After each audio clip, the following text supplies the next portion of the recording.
Tax return भरते वक्त आप इनकम टैक्स तो देखते हो, लेकिन क्या वेल्थ टैक्स अभी भी एग्जिस्ट करता है? आइए जानते हैं। Hello and welcome to things to care, powered by nobrokerage.com, a registered trademark website जहां आप प्रॉपर्टी खरीद सकते हो बिना किसी ब्रोकरेज और सब्सक्रिप्शन फीस के।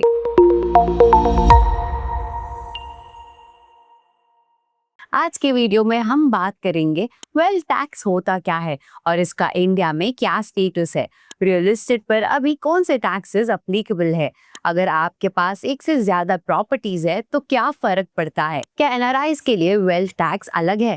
Tax planning tips for home owners and property investors. और सबसे इम्पोर्टेंट, क्या आगे चलकर वेल्थ टैक्स वापस आ सकता है?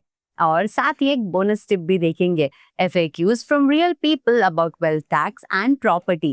So make sure आप वीडियो को एंड तक देखें क्योंकि कहानी घर तक नहीं, टैक्स तक जाती है। आई अंडरस्टैंड अब आपके दिमाग में बहुत सारे सवाल होंगे, सो लेट्स डाइव इन।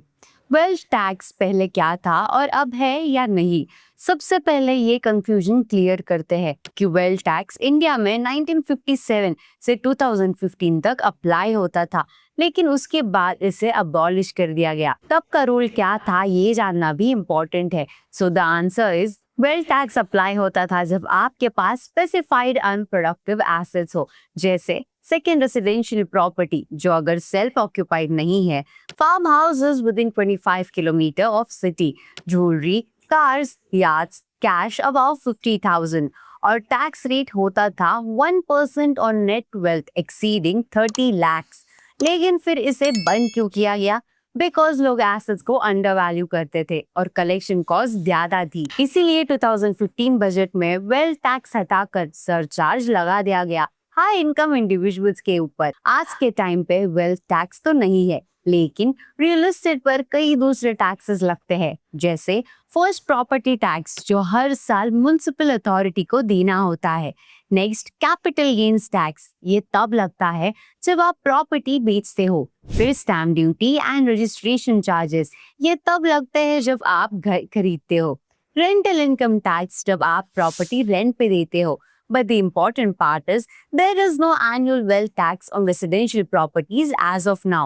लेकिन अगर आपके पास मल्टीपल प्रॉपर्टीज है तब क्या टैक्स का सिनेरियो बदल जाता है? तो अब देख लेते हैं। Let's answer this question. अगर आपके पास एक घर है जिसमें आप खुद रहते हो तो कोई रेंटल टैक्स नहीं लगेगा, लेकिन अगर दो घर है तो फर्स्ट को सेल्फ ऑक्यूपाइड और सेकंड को deemed to be let out मान लिया जाता है, जिसकी वजह से even if you don't rent it, second property पे नोशनल रेंट इनकम कैलकुलेट की जाती है और उस पे टैक्स लगता है। फॉर एग्जाम्पल, अगर सेकंड प्रॉपर्टी का मार्केट रेट 25,000 पर मंथ है तो 3 lakhs per year income tax लगेगा। और अगर आप फैमिली के लिए यूज कर रहे हो तब भी रेंट काउंट हो सकता है। तो चलिए अब बात करते हैं एनआरआई के पर्सपेक्टिव से। एनआरआईज के लिए अब भी इंडिया में वेल्थ टैक्स नहीं है, लेकिन अगर किसी एनआरआई ने यहाँ पे घर खरीदा है, घर रेंट पे दिया है या बेचा है, तो उस पे कैपिटल गेन्स और रेंटल इनकम टैक्स रूल्स लगते हैं। तो आगे देखते हैं कुछ बेसिक टिप्स टैक्स बचाने के लिए। अगर आप मल्टीपल प्रॉपर्टी ओनर हो तो इन स्टेप्स को जरूर फॉलो करें। सबसे पहले जॉइंट ओनरशिप चूज करें, मतलब अगर स्पाउस के नाम पे सेकंड प्रॉपर्टी हो तो टैक्स स्लैब का बेनिफिट मिलेगा, और अगर दूसरा लोन लिया है तो इंटरेस्ट कंपोनेंट पे डिडक्शन भी मिलेगा अंडर सेक्शन 24B। नेक्स्ट, अपनी सेकंड प्रॉपर्टी रेंट पे दे दो, बिकॉज एटलीस्ट नोशनल रेंट नहीं लगेगा, बस एक्चुअल इनकम पे कैलकुलेशन होगा। And in the end, invest in tax saving bonds, जैसे कैपिटल गेन्स को सेक्शन 54EC बॉन्ड्स में लगाकर टैक्स डिफर कर सकते हैं। अब सबके मन में ये सवाल तो होगा ही कि क्या वेल्थ टैक्स दोबारा आ सकता है? To answer that, let's look at the next segment. Wealth tax से related 2023 to 24 में कुछ डिस्कशंस जरूर हुए थे।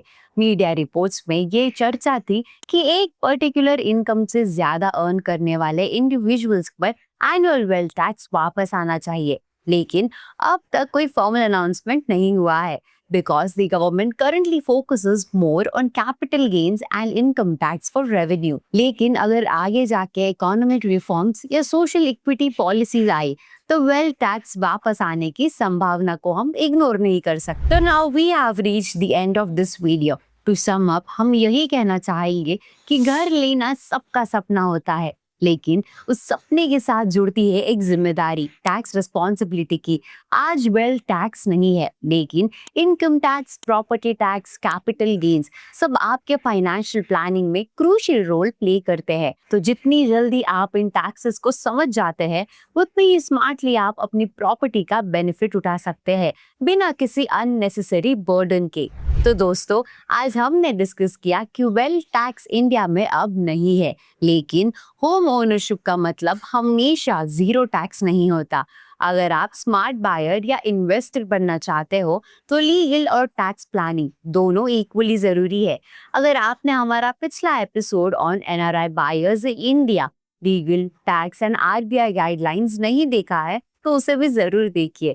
उसमें हमने बताया था कि एनआरआई इंडिया में प्रॉपर्टी कैसे ले सकते हैं बिना किसी लीगल ट्रबल के। और अगर ये वीडियो इंफॉर्मेटिव लगा हो तो लाइक करिए, किसी फ्रेंड या फैमिली मेंबर के साथ शेयर करिए और कमेंट करके बताइए क्या आप भी इस बात को लेकर कंफ्यूज थे। और हाँ, सब्सक्राइब करना ना भूले। मिलते हैं अगले एपिसोड में। This was things to care powered by nobrokeries.com, जहां आपको मिलता है रियल एस्टेट का नॉलेज बिना कंफ्यूजन के।